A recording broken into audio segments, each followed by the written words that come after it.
PV. Anwar ആള് എന്തൊക്കെയായാലും CPM-ന് അനഭിമതനായാലും ഒരു വ്യക്തി എന്ന നിലയിൽ ആത്മാഭിമാനം ഉള്ള മനുഷ്യനാണ്. അതുകൊണ്ടാണല്ലോ അദ്ദേഹം പറഞ്ഞത് ആത്മാഭിമാനത്തെ പണയപ്പെടുത്താൻ കഴിയുകയില്ല, ഇന്ന് വൈകുന്നേരം മാധ്യമങ്ങളെ വീണ്ടും കാണുമെന്ന്. CPM കരുതി CPM ഒന്ന് കണ്ണുരുട്ടി കാണിച്ചാൽ, പിണറായി വിജയൻ ഒന്ന് കണ്ണുരുട്ടി കാണിച്ചാൽ, MV ഗോവിന്ദൻ ഒന്ന് പരിഹസിച്ചു കഴിഞ്ഞാൽ പി.വി. അൻവർ വാലുമടക്കി മാളത്തിൽ പോയിരിക്കും എന്ന് കരുതി. പക്ഷേ തെറ്റിപ്പോയി. പി.വി. അൻവർ വേറൊരു ജനസിൽപ്പെട്ട ആളാണെന്ന് മുഖ്യമന്ത്രി തന്നെ പറഞ്ഞല്ലോ. ഇടതുപക്ഷ സഹയാത്രികൻ എന്ന് മാത്രമേ ഉള്ളൂ, അദ്ദേഹത്തിന് ഇടതുപക്ഷ ബന്ധമൊന്നുമില്ല, കോൺഗ്രസിൽ നിന്ന് വന്നതാണ് എന്നൊക്കെയായിരുന്നല്ലോ മുഖ്യമന്ത്രിയുടെ അധിക്ഷേപങ്ങൾ. പാർട്ടി സെക്രട്ടറിയും ഇന്നലെ അതുമാതിരി തന്നെയാണ് പറഞ്ഞത്. അൻവർ കുറച്ചുകൂടി അച്ചടക്കം കാണിക്കണമായിരുന്നു. ഇനി നിയമസഭ തുടങ്ങാൻ പോവുകയാണ്, പാർലമെന്ററി പാർട്ടി വിളിച്ചുകൂട്ടി അൻവറിനെ താക്കീത് ചെയ്യും എന്നൊക്കെയാണ് ഇന്നലെ MV ഗോവിന്ദൻ പറഞ്ഞത്. അതുകൊണ്ട് തന്നെ പി.വി. അൻവർ ഒന്ന് ഉറപ്പിച്ചു, ഇനി ഏത് പാളയത്തിൽ നിൽക്കണമെന്ന് ഞാൻ തീരുമാനിക്കും, ആത്മാഭിമാനം പണയപ്പെടുത്താൻ കഴിയുകയില്ല, അതുകൊണ്ട് മാധ്യമങ്ങളെ വീണ്ടും കാണുമെന്ന്. അതിനകത്ത് വരുന്ന കമൻറ്റുകൾ കാണണം. രാജിവെക്കരുതെന്ന് താണപേക്ഷിക്കുകയാണ് പലരും. അതായത് പി.വി. അൻവർ രാജിവെക്കരുത്, ഉറച്ചു നിന്ന് പോരാടണം എന്ന് പറയുന്നുണ്ട്. ചിലർ പറയുന്നു രാജിവെച്ച് മാറണം, രാജിവെച്ചൊഴിഞ്ഞിട്ട് CPM-നെ പ്രതിസന്ധിയിലാക്കണം, നിങ്ങൾ വീണ്ടും നിലമ്പൂർ മത്സരിക്കണം, ഇതിൻ്റെ ഇരട്ടി വോട്ട് വാങ്ങി നിങ്ങൾ വിജയിച്ചു വരും എന്ന് ആശംസിക്കുന്നവരും കുറവല്ല. എന്നാൽ അതേ അവസരം തന്നെ പി.വി. അൻവർ മറ്റൊരു കാര്യം കൂടി FB-യിൽ കുറിച്ചു. അദ്ദേഹം പറയുന്നു, റിദാൻ ബാസിൽ എന്ന ഒരാളുടെ കൊലപാതകം, സ്വർണ്ണക്കടത്തുമായി ബന്ധമുണ്ടായിരുന്ന ഒരു റിയൽ എസ്റ്റേറ്റ് ഇടപാടൊക്കെ നടത്തിയിരുന്ന റിദാന്റെ കൊലപാതകത്തിൽ MR അജിത് കുമാറിന് പങ്കുണ്ടെന്ന വലിയ ആരോപണം പി.വി. അൻവർ ഉന്നയിച്ചിരുന്നു.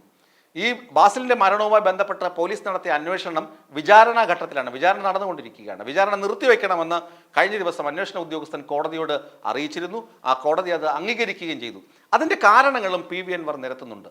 ഇതുവരെ അന്വേഷണത്തിൽ യാതൊന്നും കണ്ടെത്താൻ കഴിഞ്ഞിട്ടില്ല, എന്താണ് സംഭവിച്ചതെന്ന് കണ്ടെത്താൻ കഴിഞ്ഞിട്ടില്ല. റിദാന്റെ നഷ്ടപ്പെട്ട മൊബൈൽ ഫോൺ കണ്ടെത്താൻ കഴിഞ്ഞിരുന്നില്ല. പക്ഷേ പി.വി. അൻവർ ആരോപണങ്ങൾ ഉന്നയിച്ചതിന് ശേഷം, ആരോപണ ശരങ്ങൾ ഒന്നൊന്നായി ആഭ്യന്തര വകുപ്പിന്റെ നെഞ്ചത്ത് കൊണ്ട ശേഷം പോലീസ് നടത്തിയ അന്വേഷണത്തിൽ റിദാന്റെ മൊബൈൽ ഫോൺ കണ്ടെത്തി. ഈ മൊബൈൽ ഫോണിൽ ചില തെളിവുകൾ ഉണ്ടെന്നാണ് പി.വി. അൻവർ പറയുന്നത്. തെളിവുകൾ ഉണ്ടായിരുന്നു എന്ന് പറയുന്നു. കാരണം ഈ ബാസിലിനെ വകവരുത്തിയ ശേഷം ഈ മൊബൈൽ ഫോൺ കൈക്കലാക്കിയ ആളുകൾ ആ തെളിവുകളൊക്കെ നശിപ്പിച്ചു. കാരണം പോലീസിന് കരിപ്പൂർ വിമാനത്താവളം വഴി കേരളത്തിലേക്ക് കടത്തിക്കൊണ്ടുവരുന്ന സ്വർണ്ണക്കള്ളക്കടത്തുകാരുമായി പോലീസിന് അവിശുദ്ധ ബന്ധമുണ്ട്.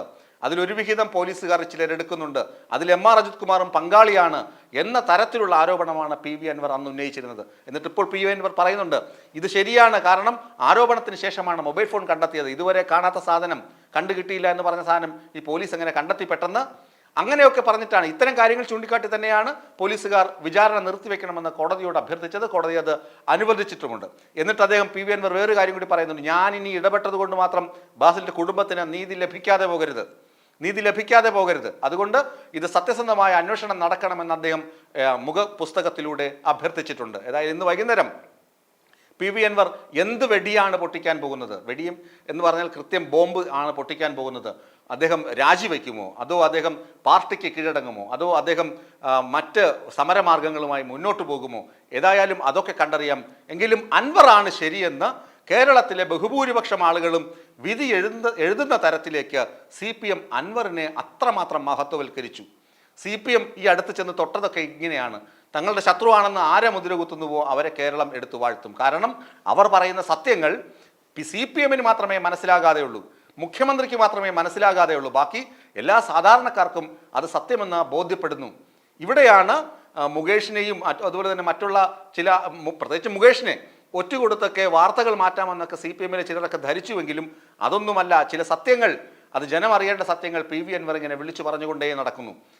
പി.വി. അൻവർ ഇന്ന് വൈകുന്നേരം മാധ്യമങ്ങളെ കാണുമ്പോൾ അക്കാര്യങ്ങളിൽ ഒരു വ്യക്തത ഉണ്ടാകും. ഏതായാലും പി.വി. അൻവർ രാജിവെക്കരുത്, അല്ലെങ്കിൽ രാജിവെച്ച് മറ്റൊരു ഉപതെരഞ്ഞെടുപ്പിനെ നേരിടണം എന്നൊക്കെയുള്ള ആഹ്വാനങ്ങളും ആശംസകളും അഭ്യർത്ഥനകളുമൊക്കെ ഫേസ്ബുക്കിൽ ഇങ്ങനെ സോഷ്യൽ മീഡിയ വാളുകളിൽ നിറയുകയാണ്. ഏതായാലും കാത്തിരിക്കാം, നമുക്ക് കണ്ടറിയാം.